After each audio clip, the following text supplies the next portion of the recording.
like I could when I was small, and it's so picturesque, looking through the crystal ball. Ciao, and welcome to Gio's Paintbrush, where 5 minutes is all it takes to be blown away by one of the world's greatest artists.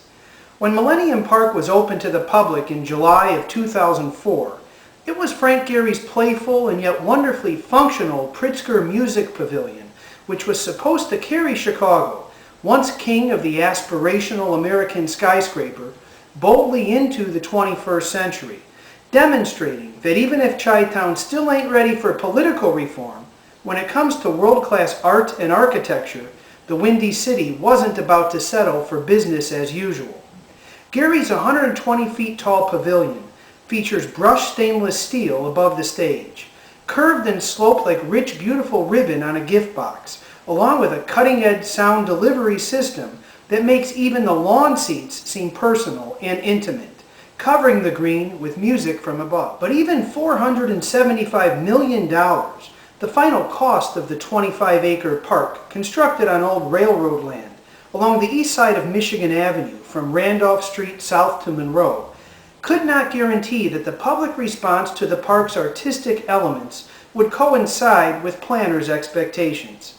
When Indian sculptor Anish Kapoor's Cloudgate, a 110-ton, 33 feet tall ellipse in polished stainless steel, was dedicated officially in the spring of 2006, it was clear even then that the work of this Bombay-born English sculptor was destined to become the first artistic icon of Chicago in the new millennium. Thanks for joining us. Chicagoans have taken to calling Kapoor's sculpture the Bean, overlooking the artist's own title, Cloudgate, because its elliptical shape reminded residents almost immediately of the kidney bean. While there is no evidence to suggest that Kapoor actually intended this association, the popular renaming of the piece is not without merit, and not just because of the shape either. Kapoor, inspired here by the shape of a droplet of liquid mercury, is known for creating abstract forms that have an organic root, and thus the notion of a stainless steel bean, something new and contemporary and man-made, but also something that is elementally organic, grown, natural, is an apropos one. The liquid mercury inspiration for Cloudgate is fascinating.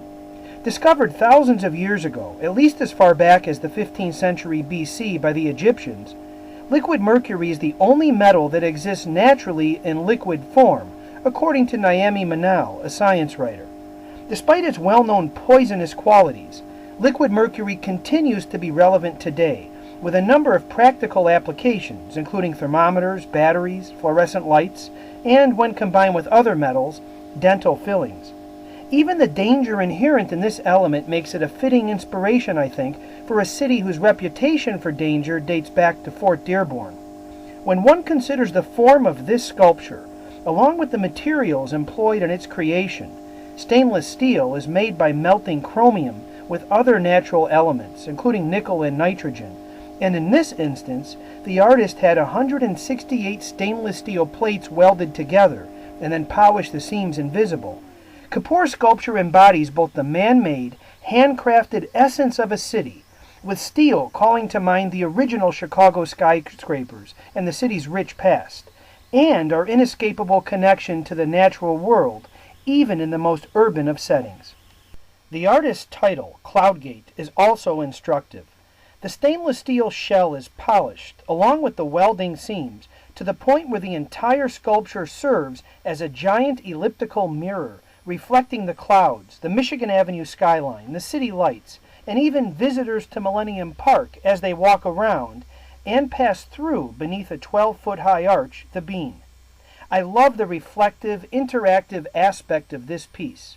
The sky and clouds capture the same aspirational spirit of the city's famed skyscrapers, luring one's gaze upward from the ground level, creating a powerful perspective that's awe-inspiring, that's natural, and that serves to place the buildings that form the skyline, and all that brick, mortar, and concrete that surrounds the park on a more human scale, reminding us that while we may not be able to see the sky, the sun, the moon, or the stars from the heart of the nation's third largest city, they continue to exist right there above us. At the same time, especially at night, When the buildings along Michigan Avenue are lit and the street itself is illuminated by street lamps, the view of the boulevard reflecting in Cloudgate is breathtaking, even more so in the winter from the ice rink that rests just beneath the bean in front of the park grill.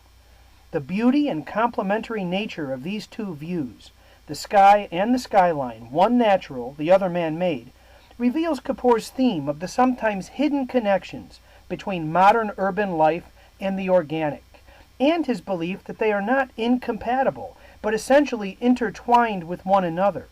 In a sense, one could view the purpose of Kapoor's work as revealing an obvious but forgotten or overlooked truth. Even in the most urban of settings, we continue to exist in harmony with our organic roots. Most visitors to the park get up close and personal with Cloudgate, and countless photos have been taken by Chicagoans and tourists alike, aiming the camera directly at the stainless steel shell, and thus photographing oneself, taking a photograph of oneself. In this sense, Cloudgate is a work of art that turns viewers into an aspect of the art, dropping us, slightly distorted in appearance, in a new form, into the reflected images of the nearby buildings and beneath the wide Midwestern sky. I think this interactive element is one reason the piece has so captured Chicago's imagination. It's not art solely about the city, or solely about life beyond the city, or solely about contemporary inhabitants of the city. There's a unity to Cloudgate, a rare ability to bring together in a single sculpture every essential element of 21st century life in Chicago, including our past, that to me is not only remarkable, but also unparalleled. I'd like to pick up for a moment on the concept of distortion. The polished stainless steel elliptical mirror not only distorts the human form, but in reality offers a sort of impressionist take on the sky and skyline too. It's interesting to note that one of the world's foremost collection of impressionist art is just down the street at the Art Institute. The contour of the bean's form, the angles at which the subjects are reflected, and even the degree of natural and artificial light available at various times of day and night all impact what the reflected images actually look like. Thus, this fascinating sculpture does more than hold up a mirror to the city. It creates a new painting with every passing moment, constantly renewing itself and capturing the ever-changing landscape and energy of the city, as well as the fleeting, ephemeral nature of human existence and the fruits of our labor. It's a sculpture that captures movement, that records time, that changes when we change, and that remains in harmony with us and our city. Like Chicago, Kapoor thinks big. Cloudgate cost about $23 million, and the process of polishing the seams so completely that they became invisible was by no means a sure thing, requiring cutting-edge technology and craftsmanship, and delaying the official dedication by about a year.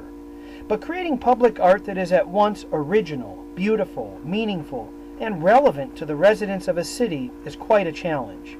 And I think the scale of Cloudgate matches the scale of this city's dreams, a city built on a swampy, smelly prairie by 19th century speculators and refugees from the long-established, comfortable urban centers back east. As Kapoor once said in an interview, "I've always believed that in the end sculpture is an heroic art. I don't think Michelangelo was wrong about that. Large scale is one of the tools of the medium." Large scale has always appealed to Chicago, and probably always will, out here in the middle of a vast Midwestern prairie. Looking back on it, this match between city and artist was, quite inevitably, a match made in heaven. Grazie mille e ciao. I can picture it like I could